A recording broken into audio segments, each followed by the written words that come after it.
Viewer discretion. Yes. Viewer discretion is advised. Boy, howdy. Boy, howdy, y'all.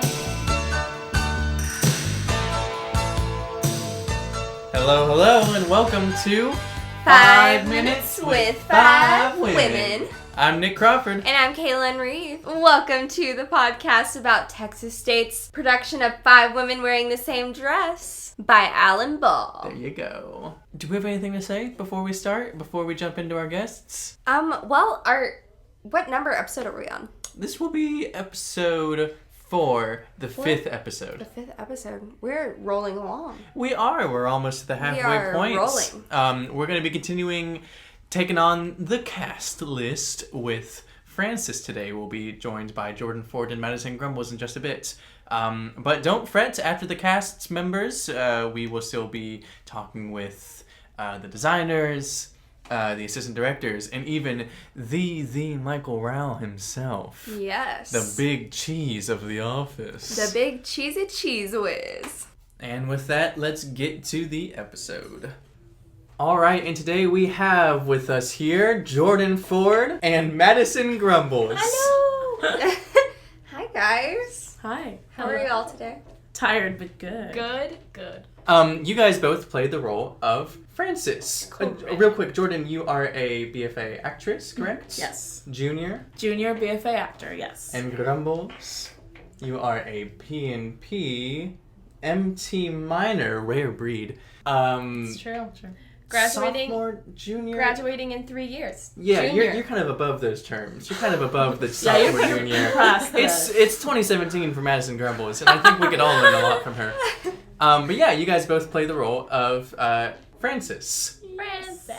Can you guys tell me about her? She's kind of a quirky character. Francis is a Christian. Francis is a fan of all the girls in the room. She's very, starstruck at her cousin and Trisha, of course. Francis is sweet. Francis is genuine. Francis never means to hurt anyone.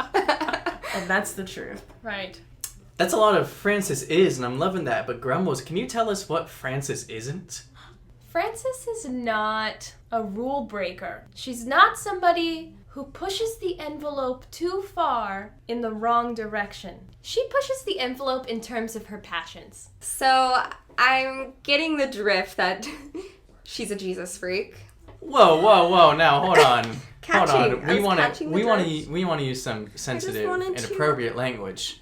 I mean, would Francis herself identify as a Jesus freak? No, she would not. No, she would not. She would identify as someone who is going to heaven. Someone who believes and stands for what she believes in. Someone who will have fun but will not compromise her where she stands for anything. To look cool, to... Occasionally she does. She pushes a little bit. I mean, my Francis definitely is she's right on the edge. So that was a non-vocal expression that we just did on this podcast. Oh, yeah. What was that like for the listeners back at home? Francis is she's risky. She's a little... That was the face you made, a risky face. A little risky face. I think she there are a lot of things that Francis won't do, but with the energy of the room, the energy of the other girls, who knows what could happen. She's a wild card, is what I will say. She's a wild card. She kind of just wants to fit in with everyone. Yes. Cool. Grumbles, where does she fit in the larger context of the play? What is her relationship with the other characters? Well, like Jordon said, she looks up to the other girls immensely. She grew up going to this room that the play takes place in, and looking up to the other girls, and she sort of takes on some of their qualities as the play goes on. She starts to get her footing as the play goes on. She's no longer nervous or trying to find her spot with the girls. She gets a voice, and then she, starts taking some risks. Yeah. It's true. She's sort of a ditto, I think, is what I could think of. Like the Pokemon. Like the she Pokemon. would be. It's Okay. she just... Using that cultural reference everybody would Yeah, here we go. You guys know where we're at. Also, I think I would say that, literally Frances is 21, but she might as well be 16 in her experience. And, she doesn't have a lot of friends outside of her family. Mm-hmm. So this is like such a surreal experience for her to be like hanging out with these women who are of the world and married and out and like talking about sex and talking about drugs and talking about boys and like all of that. It's all very new to her. Mm-hmm. And I think that, I mean, in most productions I looked up online and like reading the play even, I mean, Frances can come off as someone who is like judgmental and like, I think that's a way to play her, but I think that there's a lot of curiosity and a lot of things she just really truly doesn't know. Just Definitely. complete ignorance that, you know, the information these ladies are giving her washes over her and she takes it in. She's like, okay, so that's something I didn't know. One of the times that we were talking about her character in rehearsal, we described Frances as a sponge. She sort of takes in what's going on around her, observes it, filters it through, and then kind of absorbs it in her own way. Yes. Yeah. And I think Frances definitely has the most clear arc out of all the girls, just because she starts one way and ends another. Like, there are things that happen for Frances in the play that change her objectively, that anybody could see. So I think that's a fun thing to have something that clear to play with. Mm-hmm. Well, for our last new very hip segment, can you give the listeners something that they won't get until they see the show to make sure that our listeners see the show? Come on, I'm looking at you guys. Have it, hold it, be ready. 3, 2, 1. Jesus This is wept. America. Wow. There you have it. 2 different answers, 2 different women, 1 character. Thanks so much for coming, guys.